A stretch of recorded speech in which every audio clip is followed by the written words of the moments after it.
you have to support these people. If you're going to go out and do this, you're going to send these people off into far off lands to do these things.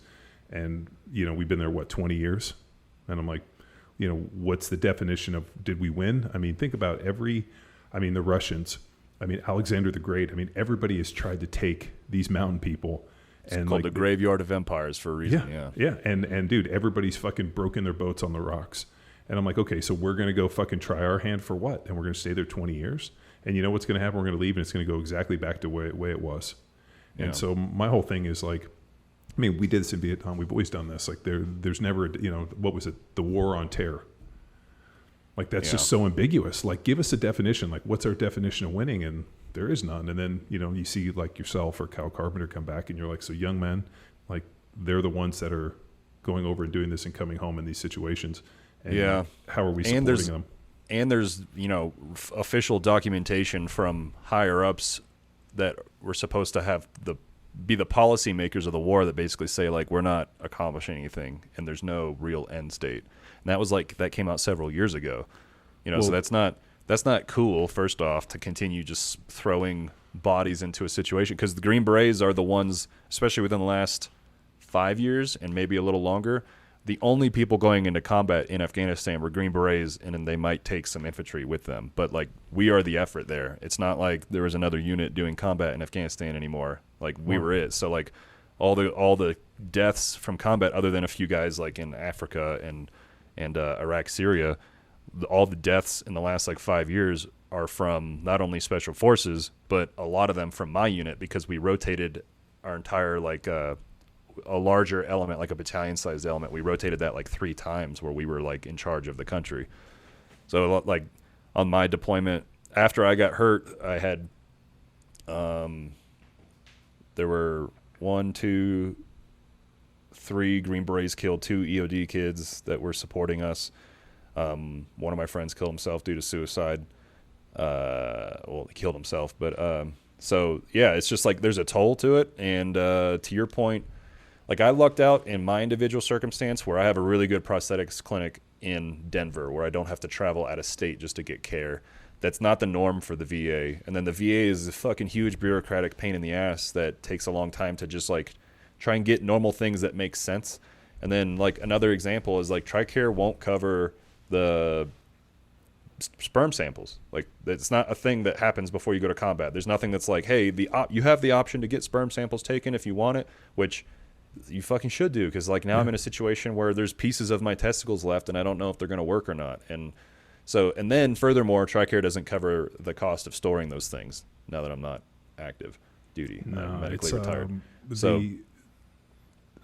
Wars of occupation are about transfers of wealth.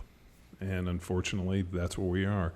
It's about taking tax dollars and basically funding private corporations and it's, that's how DC politics and, lobbyists and all the other stuff. It's wars of occupation, transfers of wealth.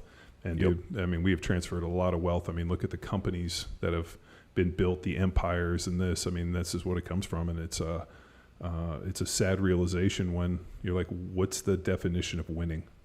Yeah. Like, dude, and I've always said, if we're going to go fight a war, before we ever drop the first bomb, before we first ascend person, figure out what like the marker for success, whether it's a win or a loss, is. In World War I, World War II, we had a very clear defined deal, right? We got to stop the Germans, world domination, and there was a clear defined enemy. We knew what winning and losing was. Yeah. With this, there is no winning and losing.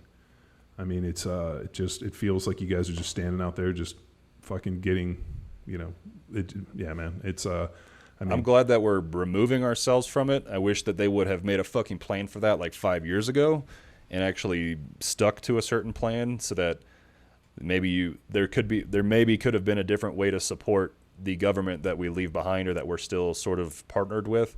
But it's a incredibly complicated situation in that country to like for power. And like it's they're going to be flapping a bit, and we're not going to be able to support them in the same way. But we shouldn't be in fucking combat doing it at this point, especially. The crazy thing is that there's so many like different factions. So like it's religious factions. It's this. It's like who's controlling, who are you dealing with. It's like there's no clear defined. It's not like hey like they're the Germans, there's Hitler, there's the SS. Like it's I mean, you have mountain war firefighters, you have this, you have people that have been fighting each other for thousands of years, and now it's like the enemy and my enemy is my friend kind of a deal. That's an Arab or old Bedouin idiom right there. Is like it's like me against my brother and I against my family and I against my tribe, and my tribe and I against the world. It's just like inherent infighting, and then alliances depending on what the threat is. And it's even more variable than what you just said, because each fucking valley can have a significantly different cultural identity, where these valleys don't interact with each other, or they don't like each other, or like if they need to go to a clinic, they have to walk to the next valley. But like, yeah, it's like Afghanistan's the size of Texas, and it's culturally diverse as shit, where like you can literally each province, which is just a line on the earth for them, doesn't mean anything. Same thing with like the Afghan-Pak border, like that doesn't mean anything to the people that fucking have lived there for thousands of years. Like, so it's just very incredibly variable. And then just the bad guy elements alone have so many different networks within networks and stuff. I mean, you have tons of them, like Haqqani and Taliban, different offsets of Taliban. You have ISIS, and then ISIS and Taliban are fighting each other in these areas, and then they're not in these areas. It's just,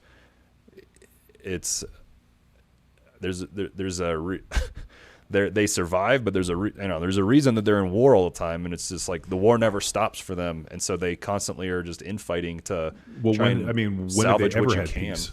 I mean, like, you can go back to the Bible, and those people were still fighting. I mean, it's you're talking about thousands of years of warfare, which like to this day, I'm like, I mean, just seeing what that did in terms of like destroying the Soviet Union and the money that they put in, and they never won that.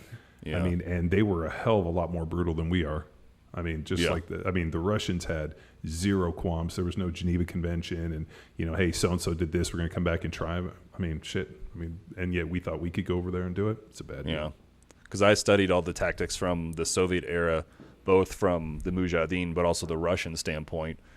Yeah, they would, like that attack helicopter that's in Rambo. They would just like have one of those in the front of their convoy and look for they could never really find them because ambushes come from green zones and they hide and stuff. But if they saw people, just like, murder the shit out of them. Yeah. But going through all this, like I wasn't like a warmonger before. Like if I was going to be in combat, then I was like, then I'm going to fucking do combat. And that's like, if you're going to tell me to go do this mission, then I'm going to like, I was the one that was like reconning by fire. Like, well, I'm going to shoot grenades, and that's why I'm alive, I think, in certain instances. But so regarding my foreign policy or whatever, or my philosophy in general that affects my idea of foreign policy, like I would want to see the world and societies in general like continuing to improve and improve that floor of like living conditions, and then also get to the point where like useless violence isn't necessary, because I've been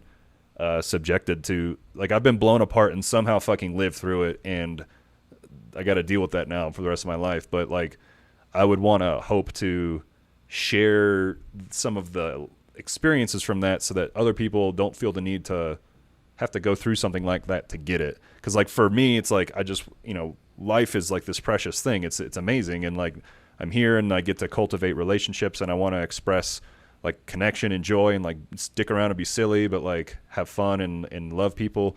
And like violence, when necessary, is something that I can always do, and I can always like turn that switch on because I'm also trained to do it.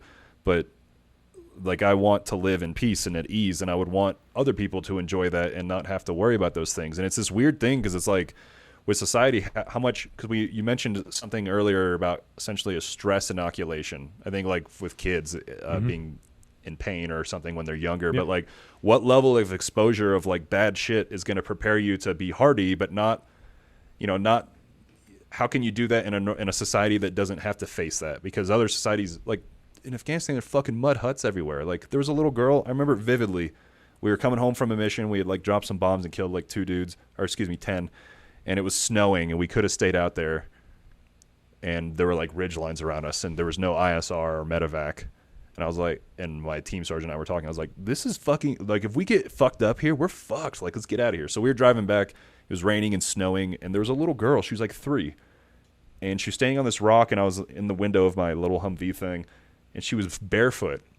You know, it was like fucking 40 degrees and raining and wet sleet and snow accumulating on the ground. And she was just standing there. They were waving because they wanted to say, like, thanks for killing the ISIS and liberating our village and shit like that. But I just remember, like, you know, anybody could have been born as her and been like this shoeless fucking girl that is just dealing with being in Afghanistan. And then, so yeah, I would just want everybody, to put the effort in, if we have the means, to like help, you know, improve malaria in the world where people don't have to die from unnecessary things. 'Cause suffering is a part of life.